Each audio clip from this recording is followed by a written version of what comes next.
Good day everyone, I am the presenter and my topic is about Foundation of Curriculum. Ano nga ba ang Foundation of Curriculum?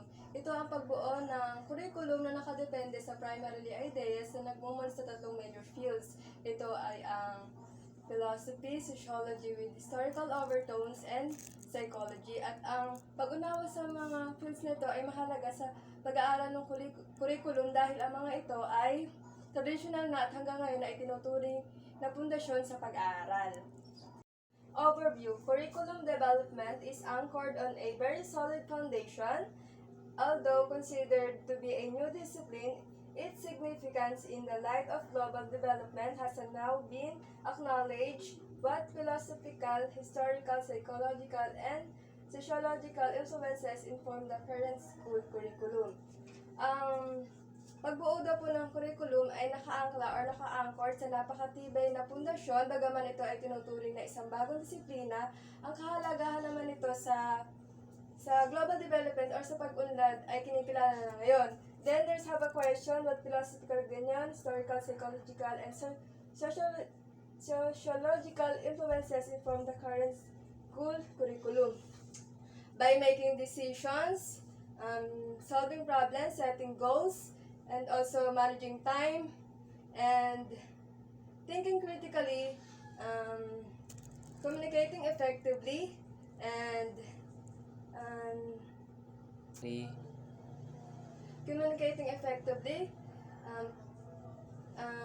cooperating and collaborating, and also behaving ethically, and using technologies and suggested activities. Learning outcomes. At the end of this module, you are expected to describe the foundations of curriculum development. Second is explain how each foundation influences the curriculum development.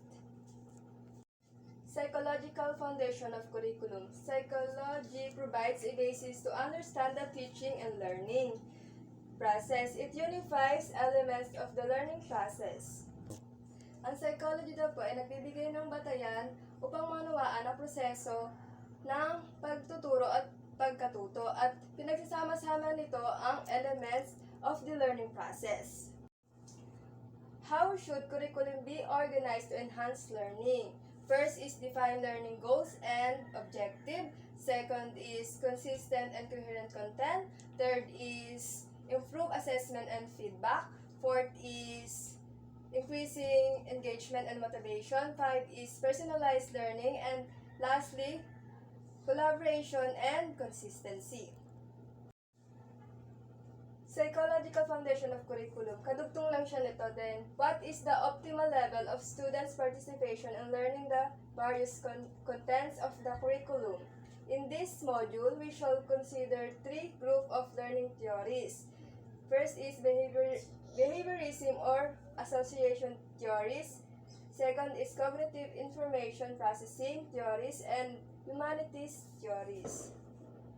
Association and behaviorism. Ivan Pavlov.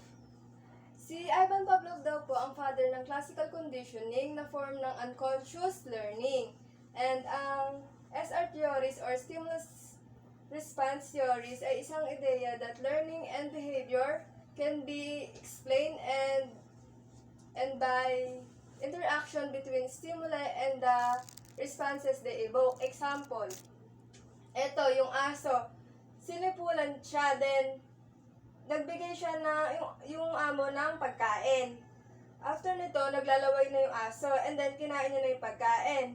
Then in several times na inulit yung mga ganong paraan, nagsipon na, kahit wala pa yung pagkain, naglaway na agad yung aso. Ibig sabihin, alam niya na yung response na kasunod nito ay yung pag-dog food. Yun, ganon. Si Edward Thorndike daw po ay may 3 laws of learning. First is law of readiness. Ito daw po ay nagsasaad na ang pagkatuto ay magaganap lamang kapag ang isang tao ay handa ng matuto. Halimbawa, ang mga estudyante ay handa na. Mas epektibo silang natututo and mayroon sila greater satisfaction kaysa kapag hindi sila handa.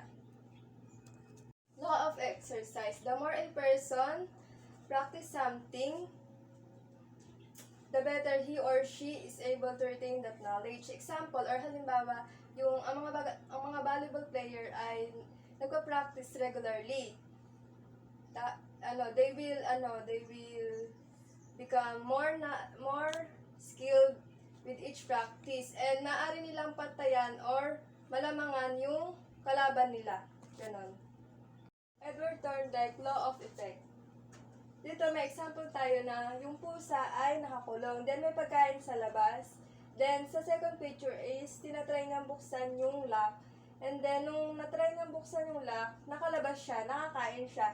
And then dahil sa pagtatry niyang ganon is nakakain siya, at ito ang good effect nito sa pagtatry niyang ito. Then meron pa akong example. Kunyari, yung estudyante ay may exam. Then, nag-review siya. Pinag-aral niya talagang mabuti. And nagkaroon siya ng good grade. At masaya siya doon. Then, possibility na sa susunod na exam, mag-aral pa siya ng mas mabuti para ma-maintain niya yung grade na gusto niya.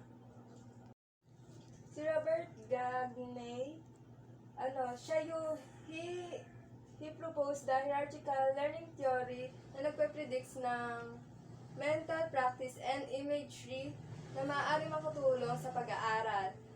Dahil maaari nitong pataasin ang iyong memory, lalo na example nito is yung sa elementary school. Yung mga room doon is karamihan na maraming picture or visual aids sa harap, sa likod, sa gilid, maraming visual aids na kung saan mas matututo ang mga estudyante dahil sa mga image na yon. Kunyari, yung sa apple, kahit di nila mabasa yung words na apple, basta may picture ng apple, matidetermine na agad nito na apple. Kaysa kapag, kunyari, at saka karamihan yung apple is nakikita or nahahawakan ng mga bata. Then, yung, kunyari, ang teacher ay nagsulat sa blackboard ng word na lion. Nagsulat siya ng lion, pero magtataka yung mga estudyante, ano yung sinulat ni ma'am sa board? Kasi walang picture. At saka magtataka sila kung ito ba ang sinulat ni ma'am is bagay, tao, hayop, or pangalan ng tao.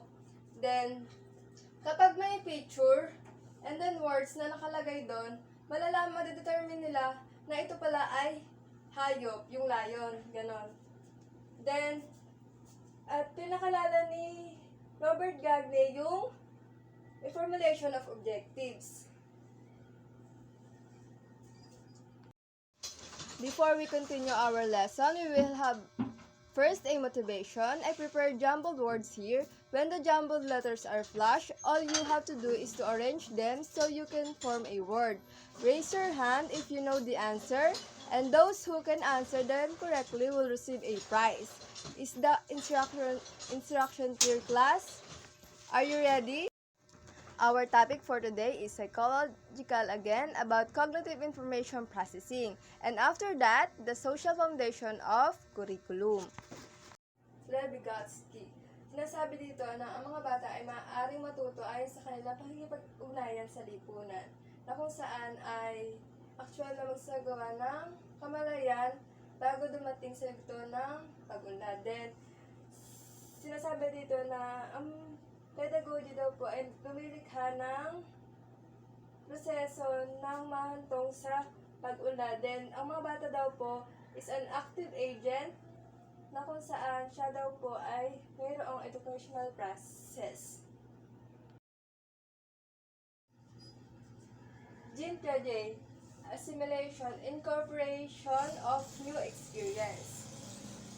Dito, pinapakita sa picture na yung bata ay may alagang aso. Then, ito ay may 4 na paa. Then, may tail and may ears. Then, nung buhat-buhat na siya ng kanyang daddy, pinagkamalan niya yung pusa na aso. Then, kasi ito ay mayroon ding 4 legs, ears, and may tail.